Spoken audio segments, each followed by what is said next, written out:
Bonjour à tous, on commence ce tour de la presse sportive par les suites de l'affaire Kepa Arrizabalaga en Angleterre. Après le refus du gardien espagnol de sortir à la demande de son coach Maurizio Sarri en finale de la Carabao Cup dimanche, les révélations vont bon train ce matin. Le Sun nous apprend que même si l'entraîneur italien a minimisé l'incident devant la presse, il a cependant dit clairement ce qu'il pensait à son joueur dans le vestiaire après le match. Il aurait crié sur l'Espagnol en lui expliquant que le poste de gardien c'est comme celui d'attaquant. S'il pense qu'un autre peut faire mieux, il a le droit de le changer. Gianfranco Zola aurait aussi fait des reproches à Kepa. Cependant, après cela, Sarri fait toujours confiance à son portier. Comme le rapporte le Times, il ne fera pas tomber l'ancien rempart de Bilbao. Ce dernier s'est d'ailleurs excusé publiquement et devant ses coéquipiers pour son comportement, mais a écopé d'une amende équivalent à une semaine de salaire, soit 225 000 €.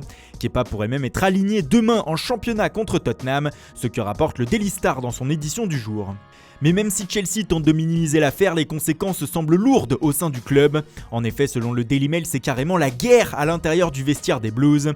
Celui-ci serait scindé en deux, avec d'un côté les joueurs apportant leur soutien à Kepa Arrizabalaga, et de l'autre ceux qui ne comprennent pas son comportement et qui sont même furieux contre lui, à l'instar de Willy Caballero, le gardien remplaçant, qui devait entrer en jeu pour les tirs au but.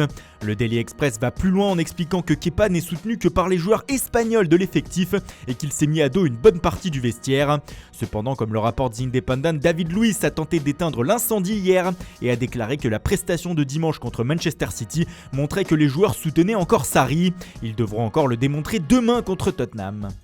L'autre affaire du week-end dans le monde du football, c'est en Italie avec la VAR qui a encore fait des siennes. Lors de Fiorentina-Inter, l'arbitre du match, Monsieur Abisso, a accordé un penalty en fin de match à la Viola qui a arraché un nul 3-partout après 11 minutes de temps additionnel. Un scandale pour les interistes qui plongent la Serie A en plein chaos pour le Corriere dello Sport.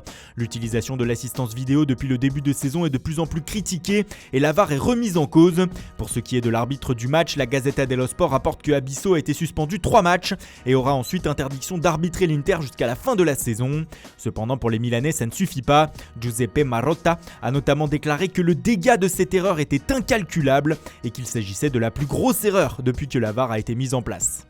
On reste en Italie avec ce soir la première demi-finale de coupe entre la Lazio et le Milan AC. Un duel aller qui comprend un double challenge. Le premier, celui d'aller en finale, et le second concerne le mercato. En effet, les deux clubs seraient sur la piste de l'attaquant de Monaco Radamel Falcao pour la saison prochaine. L'attaquant colombien aurait d'ailleurs été aperçu hier à Rome dans la capitale italienne. Un signe que les Lazialais tiendraient la corde.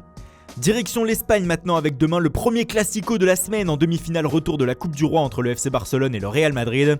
Cependant, l'ambiance est déjà tendue, notamment du côté catalan. En effet, selon Sport, le vestiaire blaugrana serait inquiet des décisions arbitrales favorables au Real Madrid, notamment avec l'aide de la VAR.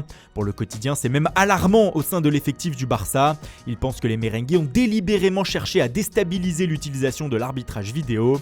Même son de cloche pour Mundo Deportivo qui parle d'alerte pour la VAR.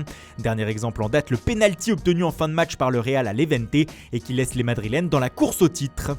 Et on termine justement par un joueur du Real Madrid, à savoir le français Karim Benzema. L'attaquant madrilène fait la une de France Football ce matin à qui il a accordé une longue interview. L'ancien lyonnais indique kiffer sa vie à Madrid. Il revient aussi sur le départ de Cristiano Ronaldo l'été dernier et explique: avant, il y avait un mec qui mettait plus de 50 buts par saison et moi j'étais dans un rôle de passeur. Je jouais en fonction de Cristiano, on formait un bon duo. Je le cherchais sans cesse avec pour objectif de l'aider à inscrire encore plus de buts. Maintenant, c'est moi le leader de l'attaque, c'est à moi de faire la différence. Je suis très heureux car je peux jouer mon vrai football, a-t-il notamment déclaré. Voilà, c'est tout pour aujourd'hui. Merci pour votre fidélité. Bonne journée à tous et rendez-vous dès demain matin pour une nouvelle revue de presse.